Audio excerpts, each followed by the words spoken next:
Qué gusto me da verles nuevamente, la verdad. Hoy es un día muy feliz para mí porque en medio de mis enfermedades puedo compartir nuevamente la palabra de Dios, lo cual para mí, además de ser un gusto, es un gran honor y damos gracias a Dios, gracias a Dios. Yo no sé si ustedes conocen el origen de este himno que cantamos, el último.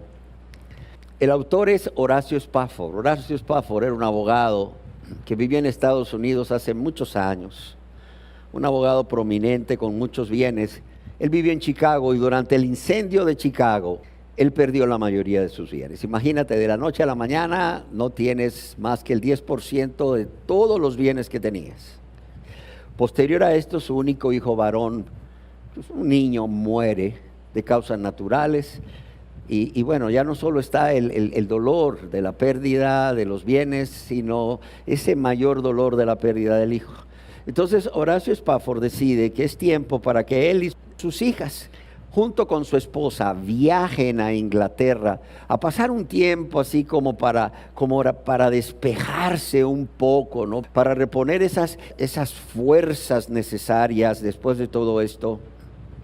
Pero ya un día antes de abordar el barco, se le presenta un negocio muy importante a Spafford y le dice a su esposa que por favor tome el barco con sus hijas, que él las acompañará tomando otro barco unos días después, lo cual su esposa y sus hijas hacen. Resulta que a medio mar un barco choca con el barco donde van la esposa y las hijas de Horacio Spafford y el barco se hunde. Y Spafford recibe un telegrama de su esposa donde dice salvada sola. Es decir, sola ella se había salvado, sus hijas se habían muerto. Spafford, como había prometido, toma el barco y cuando va a medio camino, el capitán del barco tiene la gentileza de detenerse en el lugar aproximado donde el barco donde iba su esposa y sus hijas se hundió. ¿Cómo ven? Y estando ahí este hombre en la cubierta del barco, viendo, ¿verdad?, las azules y profundas aguas, este hombre dice: de paz inundada mi senda esté. Oh, cubra la mar la aflicción, cualquiera que sea mi suerte diré, estoy bien. Tengo paz. Gloria a Dios. ¿Cuántos podríamos decir eso? Y es que de eso se tratan las enseñanzas que estamos hablando. ¿Por qué Dios permite las enfermedades en la vida del cristiano? Y les decía que esta serie ya de enseñanzas no solo vienen porque es lo que traigo en mi corazón a causa de mi gravedad por muchos meses, sino fruto de las reflexiones en la cama con Dios, que estoy seguro bendecirán a muchos porque las enfermedades, como ya hemos venido diciendo, son comunes a todos, son comunes a cristianos y no cristianos. Si yo les dijera, levante la mano el que nunca ha estado enfermo, yo les aseguro que todos la vamos a levantar. ¿Por qué? Porque vivimos en un mundo caído, como ya dijimos. Tenemos un cuerpo que se enferma, un cuerpo que muere, un cuerpo que se va deteriorando. Y hoy quisiera continuar con la ayuda de Dios con una enseñanza más de por qué Dios permite las enfermedades en el cristiano. Y quisiera leerles un texto que hemos leído muchas veces y que cuando lo leemos nos gozamos, decimos aleluya. Pero cuando estamos enfermos y lo leemos, sale de nuestro corazón a través de nuestros labios el mismo aleluya. Una vez leí que a todos nos gusta la historia de Job, ¿sí o no? Pero ya no cuando nos toca ser Job. No sé si me explico. Nos encanta la historia de Job, sobre todo al final, cómo él pudo perseverar, ¿verdad? Y al final, cuando Dios lo bendice y lo prospera. Pero esa historia ya no nos gusta mucho cuando nos toca a nosotros estar en el lugar de Job. ¿Y cuál es el texto que quiero mencionarles? No solo para que lo recordemos una vez más, sino para que lo apliquemos a nuestra vida, especialmente en esos momentos de dolor, de sufrimiento, por causa de la enfermedad o por cualquier causa. Y ese texto está en Romanos 8:28, en su primera parte, que dice: y sabemos que los que aman a Dios, y esto es claro, los que aman a Dios, porque no todo mundo puede aplicar este verso. Hay gente que no es cristiana y dice: no, hermano, es que sabemos que los que aman a Dios, todas las cosas les ayudan a bien, ¿o no? Dice, y sabemos, dice Pablo, porque yo lo he vivido, dice Pablo, porque mis condiscípulos lo han vivido, porque he visto cristianos que lo han vivido. Dice, sabemos, lo sé, estoy seguro de ello, que a los que aman a Dios, todas las cosas, óigalo bien, todas las cosas. Señor, las bendiciones, sí. Señor, el sufrimiento, sí. Señor, el dolor, sí. Señor, aún la tentación, sí. Señor, las pruebas, sí. Todas las cosas les ayudan a bien, o como lo traduce otra versión de la Biblia, y sabemos que Dios hace que todas las cosas cooperen para el bien de quien lo ama. No está diciendo Dios que las cosas malas o que no entendemos, o el sufrimiento, o lo que causa sufrimiento y dolor, y aún la enfermedad, va a ser placentera a nosotros.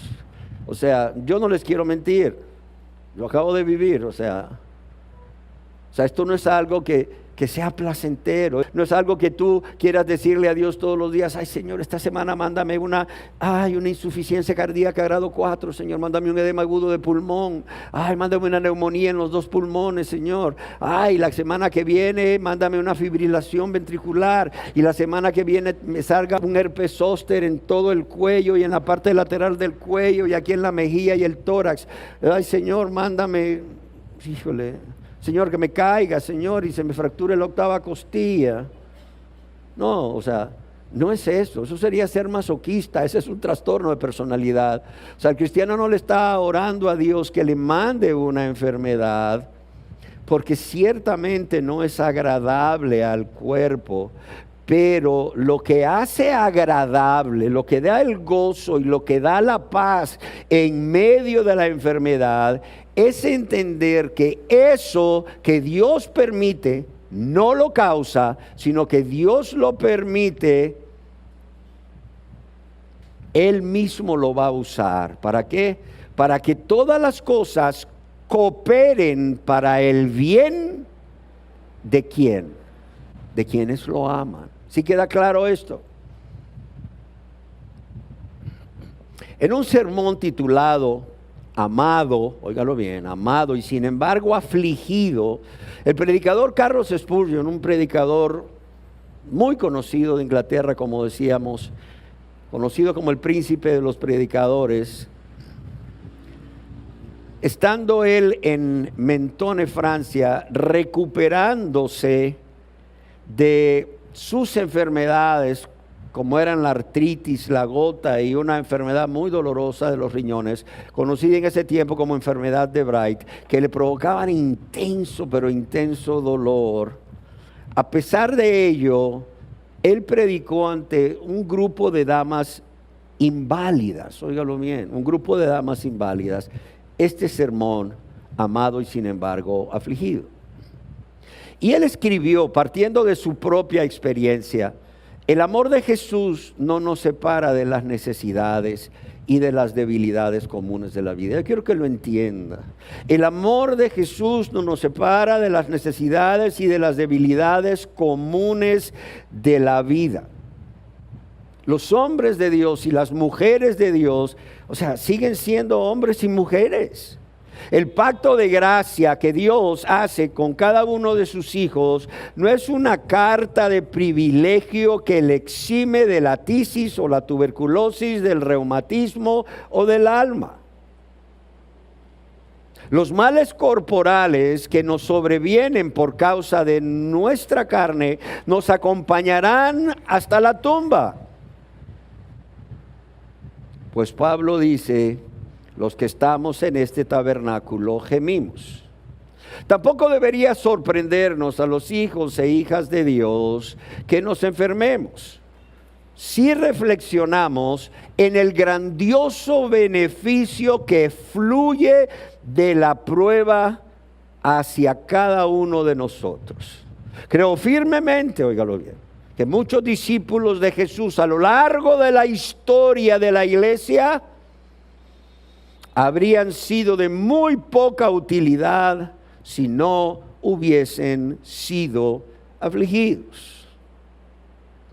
En las enseñanzas anteriores, las cuales les ruego que vean en el canal de YouTube La Voz en el Desierto, hemos estado examinando 7 causas por las cuales Dios permite que los verdaderos cristianos enfrenten la enfermedad. Y hoy, con la ayuda de Dios, quiero exponer una causa hoy. Quiero hablar de una 8ª causa, y esta es que Dios permite las enfermedades en la vida del cristiano, no solo como un castigo, porque vivimos en un mundo caído, como ya hemos visto, etcétera, sino para, óigalo bien, probar, refinar y fortalecer nuestra fe. Probar, refinar y fortalecer nuestra fe. Generalmente creemos que vamos a obtener fe leyendo libros de la fe, lo cual es bueno, y les aconsejo que hagan. En su biblioteca personal 20 libros acerca de la fe de diferentes autores, pero leerlos una y otra vez, subrayarlos, memorizarse frases, eso probablemente ayude, pero no va a ser la fuente más importante que Dios va a usar. ¿Para qué? Para que la fe del verdadero cristiano aumente. Carlos Spurgeon decía, el horno de la aflicción es el aula de la fe. No son los libros de la biblioteca. Óigalo bien, y esto es lo que a veces no nos gusta. El horno de la aflicción es el aula de la fe. Señor, dame más fe. Bueno, dice Spurgeon, prepárate, porque el horno de la aflicción es el aula de la fe. Y es que, amados y amadas, las enfermedades pueden ser un desafío para nuestra fe. Dios prueba nuestra fe a través de las enfermedades. Pero también Dios refina como el oro nuestra fe. ¿Con qué propósito?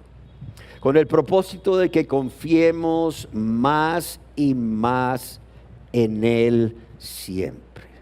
Yo puedo decirles que no hay persona más bienaventurada, no hay persona más inmensamente feliz, óigalo bien, que la persona que siempre, es decir, en todo momento, en todo lugar y en toda circunstancia, tiene su confianza, tiene su fe puesta en Dios. Óigalo bien, puesta en Dios.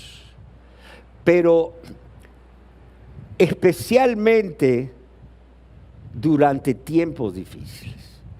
Durante esos tiempos difíciles que, como ya decíamos, es tan fácil quitar nuestros ojos y nuestra fe de la voluntad soberana de Dios, del carácter amoroso, fiel, compasivo, misericordioso, bondadoso, perdonador de Dios. ¿Para qué?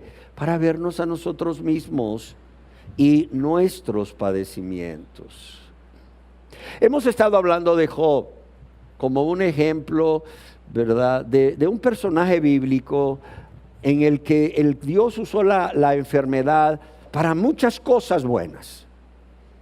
Sin embargo, cuando leemos el libro de Job, no podemos evitar ver en muchos versículos de muchos capítulos que Job fue uno de los que él quitó los ojos de Dios en determinado momento. Quitó su confianza en la voluntad soberana de Dios y se vio a él mismo y sus padecimientos, al punto que Job llegó a desear no haber nacido. Claro, sin embargo, vemos cómo Dios envía de sus amigos, que más que amigos parecían enemigos, uno de ellos, el que habla con él al final, y Dios todo lo dispone de manera perfecta, el que habla con él al final, ¿para qué? Para que sea él quien le diga por qué razón Dios permite o con qué propósito Dios está permitiendo en su vida todo esto que está pasando. Y es ahí donde vemos a este hombre, Job, decir finalmente lo que Dios quería que dijera. Hablaba lo que no entendía, o sea, Señor, perdóname. Respondió Job a Jehová y dijo: yo conozco que todo lo puedes y que no hay pensamiento que se esconda de ti. ¿Quién es el que oscurece el consejo sin entendimiento? Por tanto, dice, yo hablaba lo que no entendía. Yo hablaba lo que no entendía, Señor. Dice, cosas demasiado maravillosas para mí que yo no comprendía. O sea, ¿qué está diciendo Job? Señor, durante todo este tiempo de enfermedad, tú estuviste haciendo una obra maravillosa en mi vida, como era probar y refinar mi fe.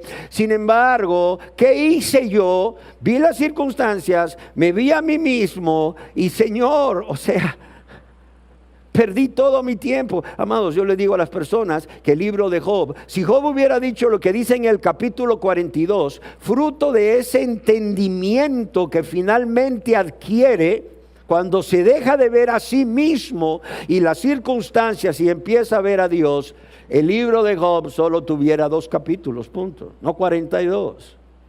Porque en el capítulo 1 y 2 todo va bien. De ahí para acá las cosas empiezan a ponerse mal para Job y Job empieza a ponerse mal por las cosas que le están sucediendo. Pero en el capítulo 42, que algunas Biblias titulan Confesión y Justificación de Job, mira lo que dice ese hombre.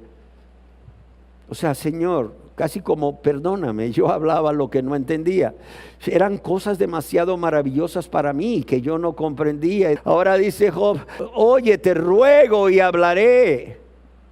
Dice, de oídas te había oído, mas ahora mis ojos te ven. Por tanto me aborrezco y me arrepiento en polvo y en ceniza.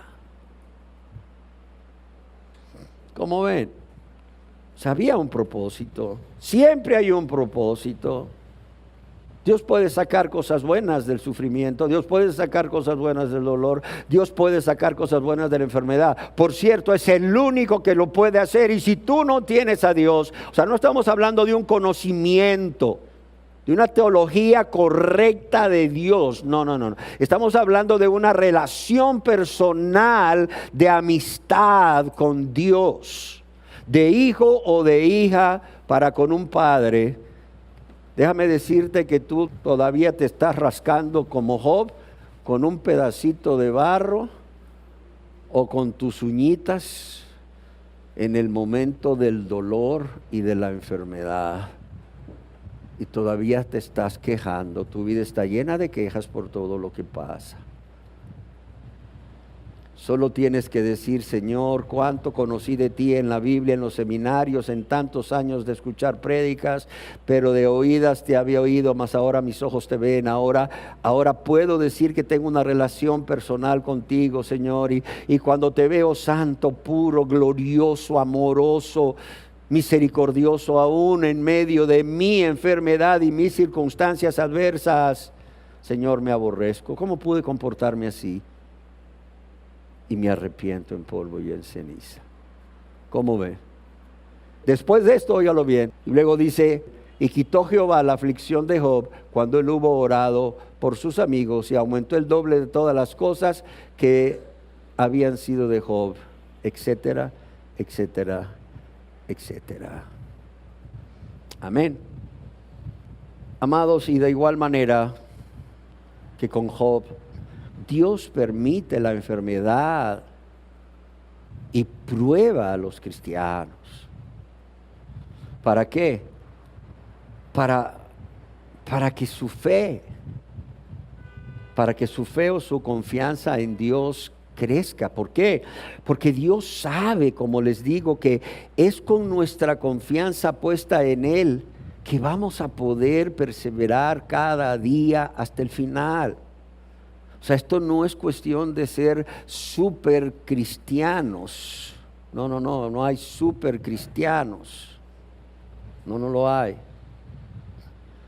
Esto lo que hay es cristianos que cada día más confían más y más en Dios, especialmente en los momentos de las adversidades. Y es que, amados y amadas, si no aprendemos a aumentar nuestra fe en Dios a través de las bendiciones que nos da, tan simples como ir manejando hacia un lugar y decir, híjole Señor, voy tarde, el tráfico estaba terrible por un choque y voy tarde. Y ya van 2 veces que he venido y no encuentro a esta persona. Aquí hay un estacionamiento cerca y de repente vas llegando y ¡pum!, un carro va saliendo y solo te metes. Ay, Señor. ¿Se me entiende? O vas tarde y dices, ¿verdad? Ya sea que vayas en un transporte público. Ay, Señor, que esta persona no se haya ido todavía, Señor. Que no se haya ido, Señor. Que algo la haya entretenido y entras a ese edificio y subes corriendo. Y dices, no, ¿para qué esperar el elevador? 4 pisos, llegas arriba. Vengo a buscar al licenciado Pérez. ¿Y a qué horas tenía su cita? No, pues fíjese que a tal hora, pero es que, híjole, el tráfico está horrible, o lo que sea. Mire, el licenciado Pérez ya debía haberse ido, pero, claro, la secretaria no entiende, ¿no? Pero tiene suerte, mire que el jefe vino a verlo y todavía está ahí. Gracias, Señor, gloria a tu nombre. O sea, de esas pequeñas cosas en las cuales usualmente no miramos la mano de Dios, hasta cosas mayores que quizás ni te imaginabas que pudiera ser, como hizo en mi vida con las enfermedades, y estoy seguro que lo seguirá haciendo, y también en la vida de ustedes y sus seres queridos. Tiene como propósito aumentar la fe en Dios. En los momentos en que Dios nos bendice, para cuando vengan los dolores y las aflicciones por las enfermedades, ya tengamos tanta, pero tanta fe y tanta confianza en Dios, que podamos decir como Horacio Spafford, cualquiera que sea mi suerte, diré, estoy bien, tengo paz, gloria a Dios. Amén. Amados y amadas, yo quiero decirles que es durante los tiempos del dolor, del sufrimiento y en nuestro tema, a causa de la enfermedad, cuando generalmente nos acercamos más a Dios y aprendemos a confiar más en Él. O sea, si ustedes tienen una atracción por el evangelismo, vayan a un hospital, hablen con la trabajadora social, díganles que les permita compartir la palabra de Dios.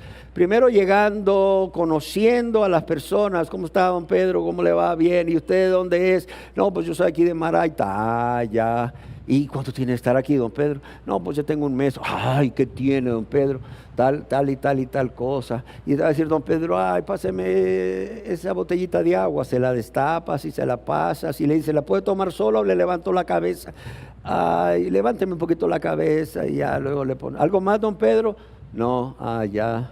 ¿Y lo vienen a ver, don Pedro? Ay, no, viera que no pueden, dices tú, aquí. Aquí hay alguien que lo va a venir a ver todos los días, ¿verdad? Y empiezas con misericordia y luego con la predicación de las nuevas de salvación a amar a esta persona, porque con misericordia y verdad se corrige el pecado. ¿Y por qué te digo de un hospital? Porque es cuando más sensibles están las personas. En las velas también están muy sensibles, pero en las velas están sensibles todos, menos el que esté en el ataúd. Pero en el hospital todavía puedes agarrar al que va a ir al ataúd, porque no sabemos si Dios quiere que viva o muera, pero sí sabemos que Dios quiere salvarlo. O sea, en el hospital agarramos al que va a estar en el ataúd vivo, y podemos compartir las buenas nuevas de salvación, de modo que cuando sea el velatorio, solo esté el cuerpo ahí, que un día va a resucitar glorificado, pero su alma y su espíritu estén con Dios, lo cual es mucho mejor, decía Pablo. Y lo mismo sucede con los cristianos. A veces Dios ve que un hijo o una hija se están afanando, se están alejando así sutilmente, y dice Dios, ven para acá, ven para acá. Y a veces la persona no entiende, entonces dice Dios, está bien, ya sé cómo voy a traerte en la cama. Ahí en la cama, ¿cuál afán? A ver, en la cama, ¿cuál afán? En la cama ahí vamos a estar tú y yo. Ahí voy a estar sentado a tu lado, porque prometí estar contigo todos los días hasta el fin. Recuerden que estamos hablando a verdaderos cristianos. Para que se te antoje, amado y amada, que no te has convertido. Y ahí es donde el Señor nos hace volver, como veremos más adelante.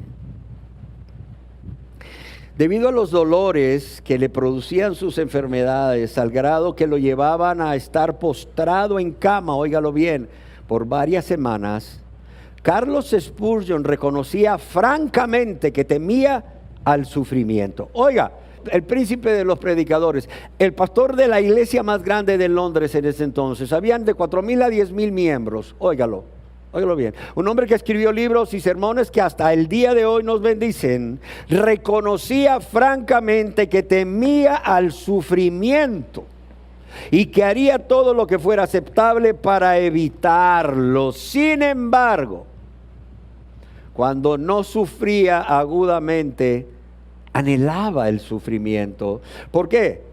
No por el sufrimiento en sí, sino porque, como ya vimos en Romanos 8:28, porque Dios puede hacer que todas estas cosas colaboren para bien, porque Él anhelaba esas bendiciones espirituales que este sufrimiento a causa de sus enfermedades traía a su vida. De modo que Él llegó a afirmar, óigalo bien, que el camino para una fe más firme usualmente va a lo largo del abrupto sendero del dolor. No solo decía, el horno de la aflicción es el aula de la fe, sino que el camino que va a lo largo del abrupto sendero del dolor es el camino para una fe más firme. Dice, me temo que toda la gracia que he recibido en mis tiempos de comodidad y tranquilidad pueden caber perfectamente en una moneda de 1 centavo. Lo repito.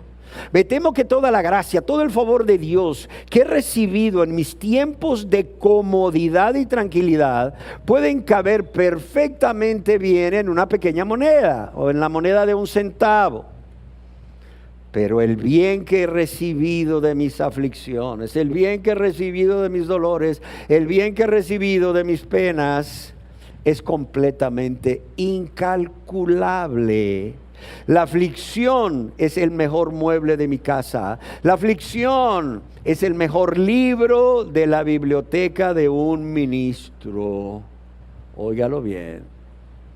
Tomado de las angustias y agonías de Carlos Spurgeon, su autobiografía. Amados y amadas, no les voy a negar que la enfermedad y el sufrimiento nunca son fáciles de manejar, y los que han estado enfermos, especialmente por un largo tiempo, lo pueden entender. Sin embargo, una cosa es segura, y es que la enfermedad no debe de hacernos perder la fe en Dios. ¿Por qué razón? Porque Dios no deja de ser bueno, porque Dios no deja de ser lleno de amor, porque Dios no deja de ser lleno de bondad para con sus hijos y sus hijas cuando estamos sufriendo. Y lo quiero repetir. Es más, si esto es lo único que te puedes llevar grabado en tu mente hoy, es esto: la enfermedad y el sufrimiento nunca son fáciles de entender. Muchas veces no entendemos el por qué. O sea, no solo son fáciles de entender, no son fáciles de manejar. Hay un malestar general, hay un dolor, hay un desánimo, hay un decaimiento, hay una fatiga, hay lágrimas. Muchas veces hasta viene la duda, la culpa. ¿Qué habré hecho mal, Señor? ¿Será esto una disciplina de parte tuya, un castigo de parte tuya, Señor? ¿O un juicio de parte tuya por algo que hice mal? O sea, no son fáciles de manejar. Sin embargo, una cosa es segura. La enfermedad no debe de hacernos perder la fe en Dios. ¿Por qué razón? ¿Por nuestra superfe?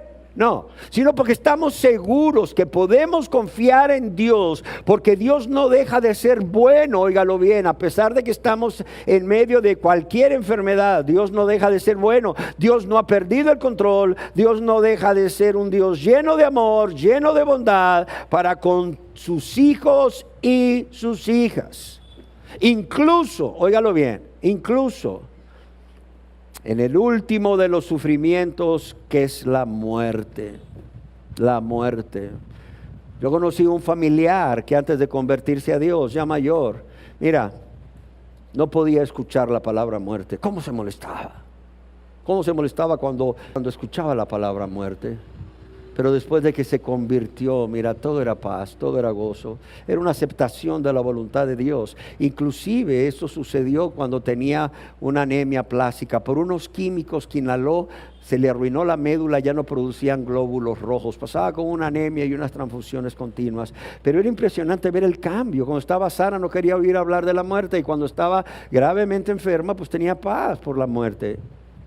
¿Por qué razón? Porque la muerte es un acto de amor y bondad de Dios. Tú dirás, ¿qué? Sí, la muerte es un acto de amor y de bondad de Dios. ¿Para quién? Para con los suyos.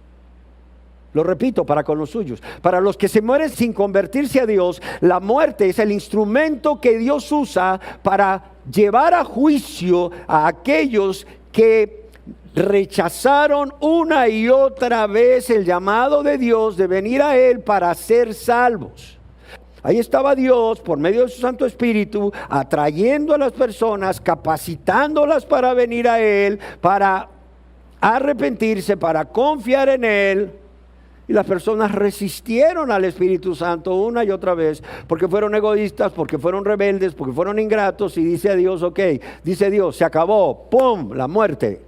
¿Para qué? Para traerlos a juicio y para condenarlos. Pero en la vida del verdadero cristiano, la muerte, óigalo bien, es el instrumento de Dios. ¿Para qué? Para traerlos a Él, para traerlos a la gloria.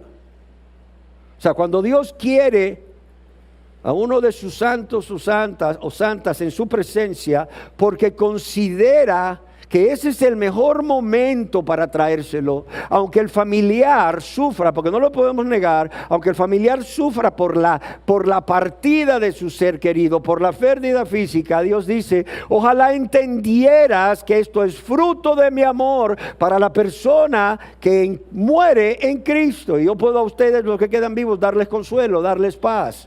Pídanmela. ¿Sí se entiende?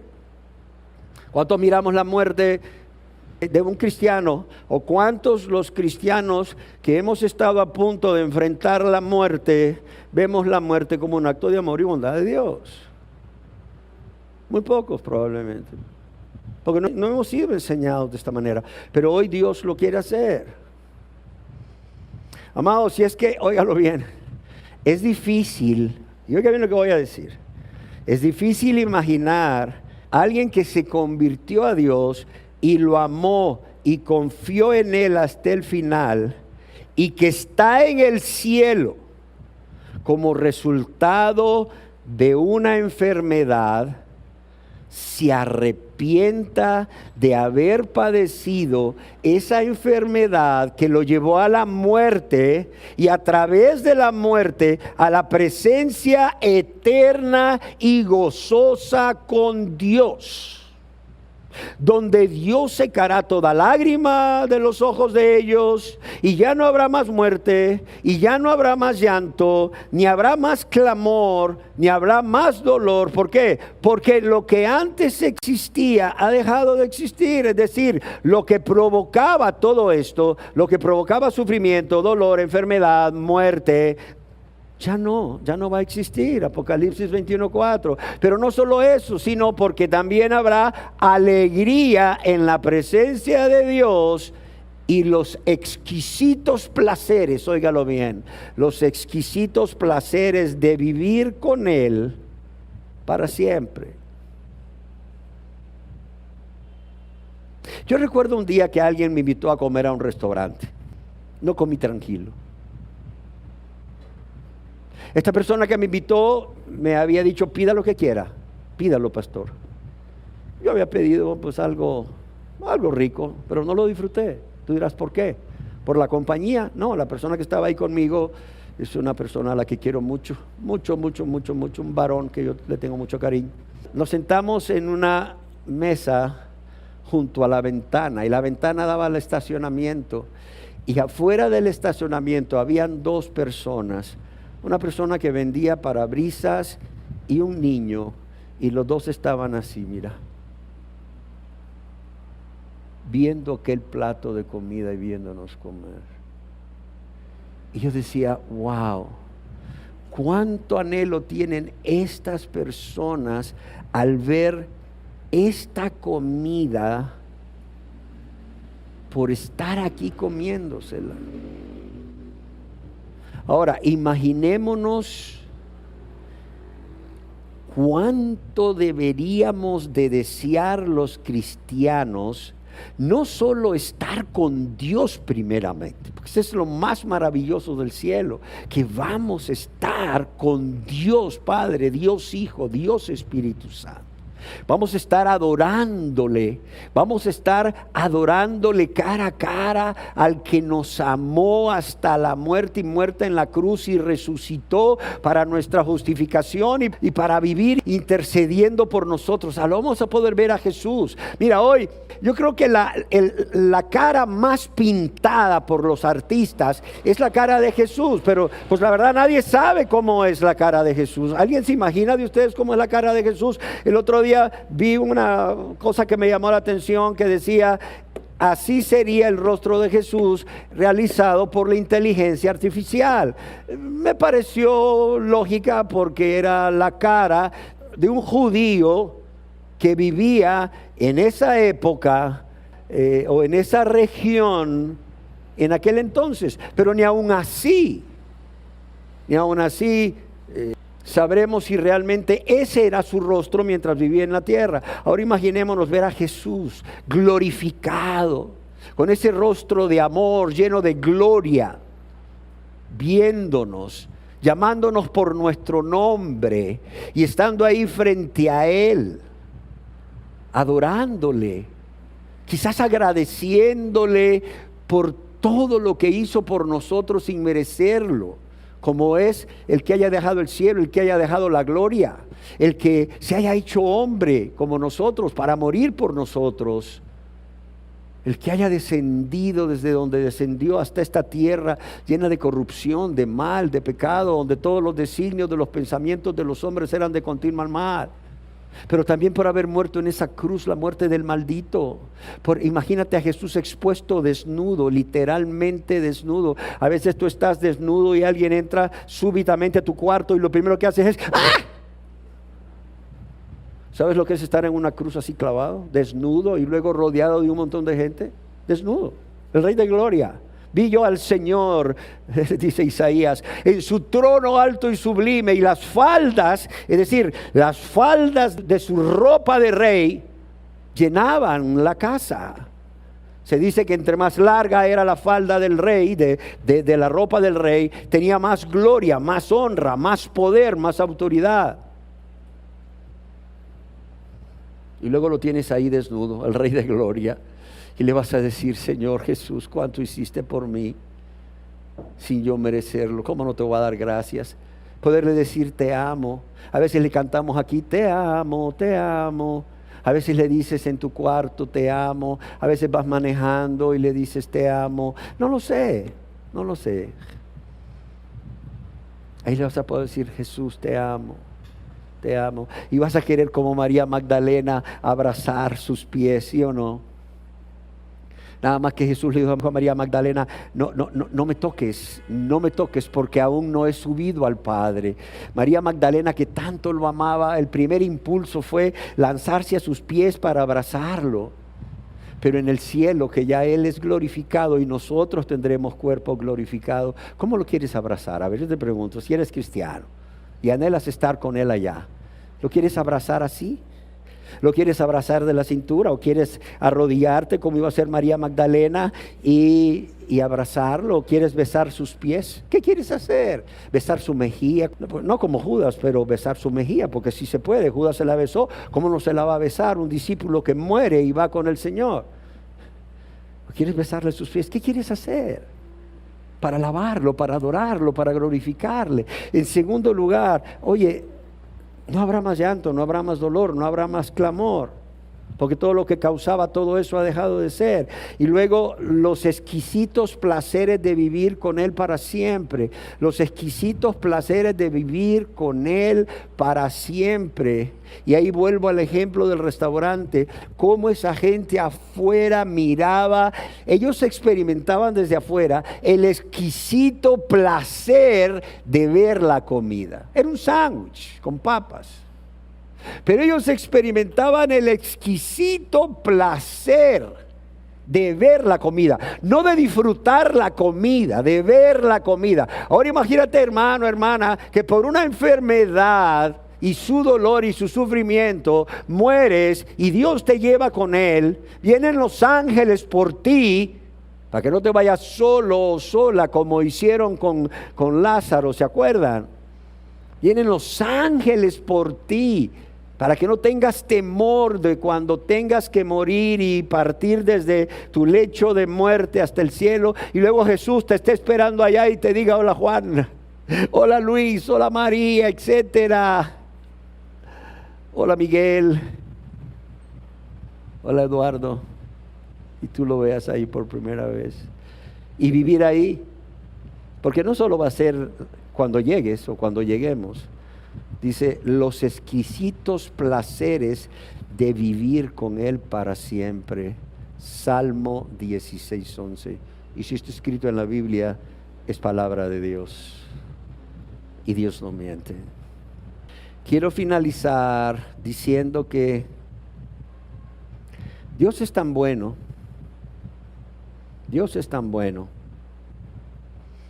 que es maravilloso y consolador el ver cómo Dios usa las enfermedades, no solo nuestras, sino de nuestros seres queridos que son cristianos, para probar y refinar la fe en la vida del cristiano. Y lo voy a repetir, es tan maravilloso y consolador el ver cómo Dios usa las enfermedades de los seres queridos cristianos para aumentar y refinar y aún para probar nuestra fe. Un ejemplo de ello es el de Marta y el de María. ¿Se acuerdan? Las hermanas de Lázaro de Betania. Muy buenos amigos de Jesús, por cierto. Carlos Riley escribió al respecto en su tratado La enfermedad. Cuando Marta y María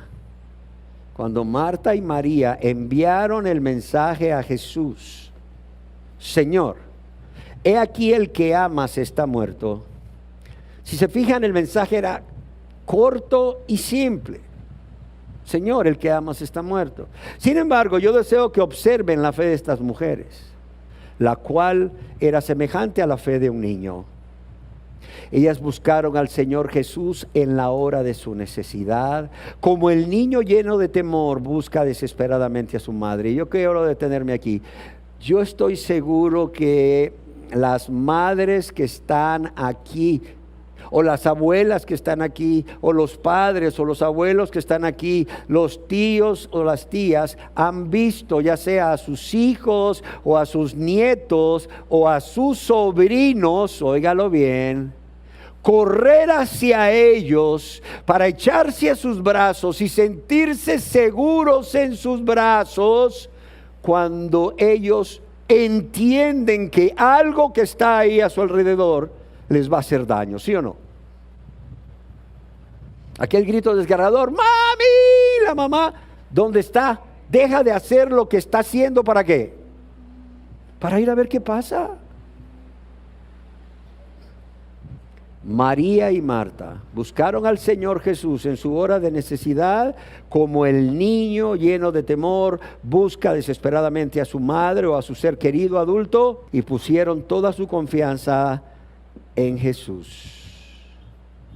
Pusieron toda su confianza en Jesús como su pastor, como su amigo todopoderoso y su hermano disponible y el refugio al que podían acudir en la hora de necesidad.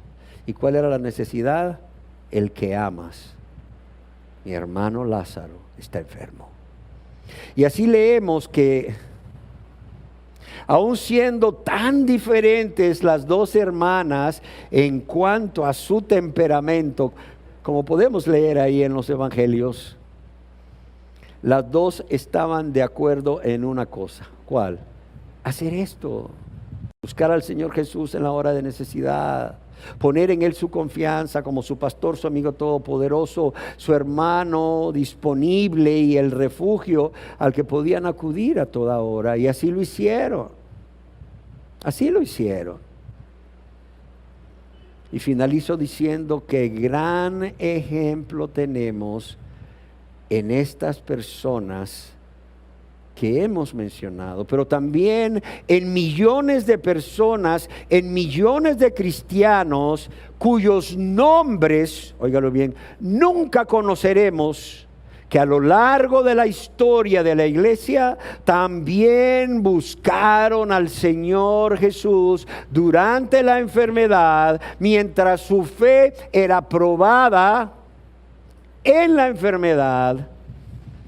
Y fueron y lo buscaron. Lo primero que hicieron fue buscarle a Él, como el niño lleno de temor busca desesperadamente a su madre o a un adulto con el cual se siente seguro, y pusieron toda su confianza en Jesús como su buen y fiel pastor, su amigo todopoderoso, su hermano disponible en todo momento, lugar y circunstancia, y como el refugio al que podían acudir en la hora de necesidad. Y no está mal que el familiar tuyo diga: ya vengo, voy a llamar al doctor, ya vengo, voy a traer la medicina. Pero mientras tu familiar se sale del cuarto o se pone ahí en el mismo cuarto a llamar al doctor y explicarle lo que sientes, o van por el carro para llevarte a emergencia, ¿qué vas a hacer, amado y amada? No perder el gozo, no perder la paz. Tú sabes en ese momento que lo que estás viviendo es algo difícil, es grave, no te sientes nada bien, sientes que te vas a morir, pero mientras tu familiar llama al doctor para decirle qué hacer, o van por el carro para llevarte al hospital más cercano, tú ahí en tu cama corres a Jesús, buscas a Jesús, como el niño lleno de temor busca desesperadamente a su madre o al adulto donde se siente protegido o en cuyos brazos se siente protegido, y pones toda tu confianza en Él como tu Señor, tu amigo todopoderoso, tu hermano, aquel que no se avergüenza de llamarte hermano, tu hermano que siempre va a estar disponible porque ha prometido estar contigo todos los días hasta el fin, y lo hizo. Y aquel que es tu castillo fuerte, tu roca fuerte, tu refugio, el refugio seguro a donde puedes correr. Amén. Cerremos nuestros ojos. Señor, ayúdanos a entender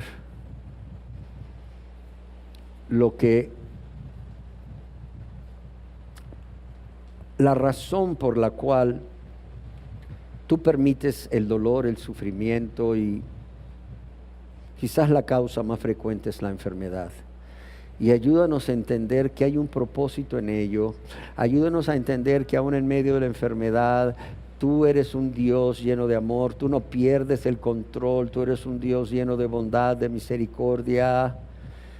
Eres un Dios fiel y que está ahí que está ahí, que va a estar ahí a nuestro lado y a quien podemos recurrir de manera inmediata para pedir lo que hay en nuestro corazón, para expresarte el deseo de nuestro corazón, pero también para confiar en ti y en que tu voluntad es buena, agradable y perfecta.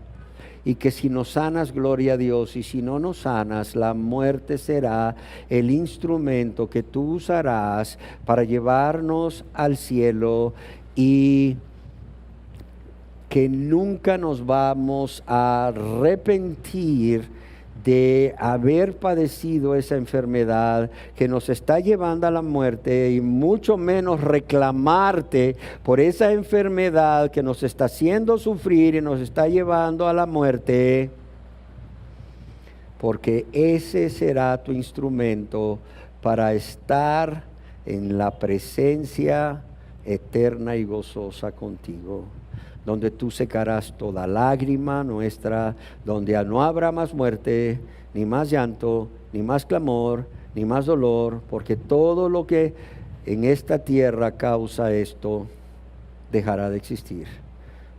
Y habrá gran alegría en tu presencia y el disfrutar de los exquisitos placeres de vivir contigo para siempre. Y también confiar que tú vas a guardar de nuestros seres queridos mejor de lo que nosotros habríamos hecho, porque nadie está en mejores manos que en las tuyas. Padre, yo pido que esta sea una realidad en mi vida y una realidad en la vida de cada uno de los verdaderos cristianos, y en la realidad de la vida de aquellos que aún no se convierten, Señor, pero a quienes tú estás enamorando aún a través de este mensaje. Y te lo pido en el nombre de Jesús. Amén.